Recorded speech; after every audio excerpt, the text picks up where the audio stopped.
Welcome back. I hope you guys had a great time. I'm here to help you run through a cool down so that we can stretch your body and kind of bring it back to its steady state. So we're gonna start by standing up. We're gonna do a quad stretch. So if you need to use a wall or something else around you, feel free to do so. But we're gonna bring our heel to our booty. We're gonna stay up nice and tall. Everything's in alignment, belly's in. And we're gonna just keep our knees really close. So I see a lot of people that kind of stretch and they bring this knee out, and I don't want you doing that. I want you to keep your knees close to one another. If you're not feeling too much of a stretch, you can hinge forward, but drive your knee behind you. Then we're gonna switch, other side. Knees are close again. And then a good rule of thumb that I tell a lot of my clients is 2 to 3 deep breaths in and out to kind of help as you're holding each stretch. Brings oxygen into those muscles while also signaling to your brain that it needs to bring your heart rate back to normal, needs to release all that tension that you have in your muscles from that workout. So now I'm gonna have you stand feet hip distance apart. We're gonna do a hamstring stretch. So you're gonna reach down to the ground. Maybe you can reach your feet, maybe you can't, doesn't matter. I just want you to feel a pull in the back of those legs. If you are able to feel the ground, or reach the ground rather, I want you to fold your hands across this way and then kind of sway side to side, because that kind of helps us get a little bit of a stretch down into our lower back, as well as down each of the glutes, which were propelling us through that fun run that we just did. Now I want you to slowly stand up, not too fast. If you're older, and maybe your parents, we might get a little bit dizzy if we go too fast. So next what I want you to do is take one arm and you're gonna reach up over your body and kind of just opening up down that side body, down your core. Again, we're taking 2 to 3 deep breaths, slowly bringing it over. We're gonna stretch the other side all the way over, stretching out the side body. Deep breaths, slowing things down. Good. All right, we're gonna release that. I'm gonna have you guys come down into a half kneeling position. So we're gonna have both of our knees are 90-degree angles, and we're gonna stand up tall, or be up tall, our chest is up tall. And from this position then, I want you to just slightly lean forward until you feel a pull in the front of your hip, which is also your hip flexor. And that's the stretch that we're just gonna hold for 2 to 3 deep breaths.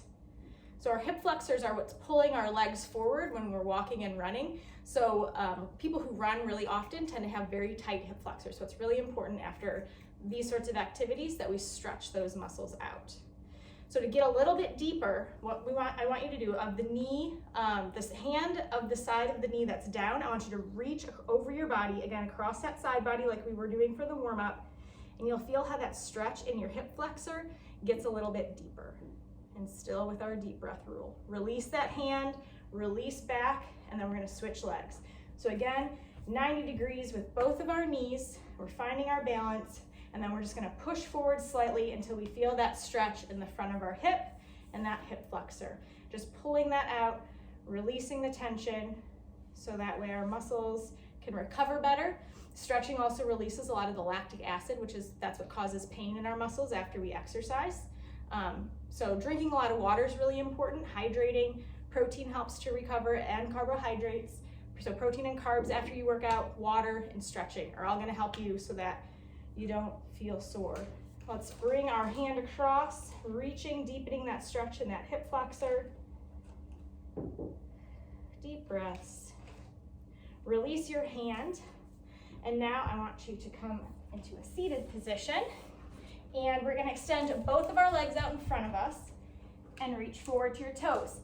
And I want you to try, and I don't want you to just say that I'm not flexible. This is always everyone's least favorite stretch.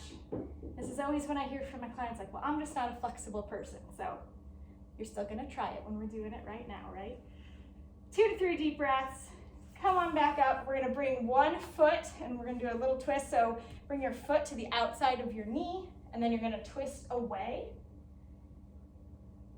Deep breaths. This helps our lower hips, our glutes, releases all that tension there. Release and switch. Foot to your outer part of your knee and twist. Really, really good. Keeping with our deep breaths. Let's give a little love to our inner thighs. So we're going to put our bottoms of our feet together. Knees are out, sitting up as tall as we can and just trying to get our knees down close to the ground. Stretching those inner thighs. 2 to 3 deep breaths. And now I want you to push your feet away from your body and then folding over. And you're gonna feel that more in your hips and your glutes. Awesome, awesome. All right, I'm gonna have you guys come onto all fours here, and you're gonna bring one of your knees up between your feet and then extend the other leg back. And then you can just either fold forward or you could stay tall here. But stretching out those hips, really, really important hip health when we're runners, when we're walkers, and just in general. We need to keep our hips healthy. That's where we get a lot of our power and strength from. Back to all fours, switching sides. Bring that other knee between the hands. You can stay up tall here, or you can fold forward. Deep breathing. Really good job. And then last one we're gonna do is I just want you to bring your arms across. Deep breaths. Other arm across. Really good. Then I want you to interlace those hands behind your back and raise those hands away as far as you can. Get a nice chest stretch there. Good. Some shoulder rolls. We'll go both ways. Sometimes when we're trying to run really hard, we carry that a lot in our shoulders and our back. I want to keep that mobile as well. All right, that's what I have for you guys. So make sure you're hydrating, make sure you're eating healthy proteins, healthy carbs, help your body recover, keep stretching. If you're familiar with the foam roller, that would be another great thing that you could do to help your body recover and get ready for the next workout. So thank you all again for supporting our school, and have a great weekend.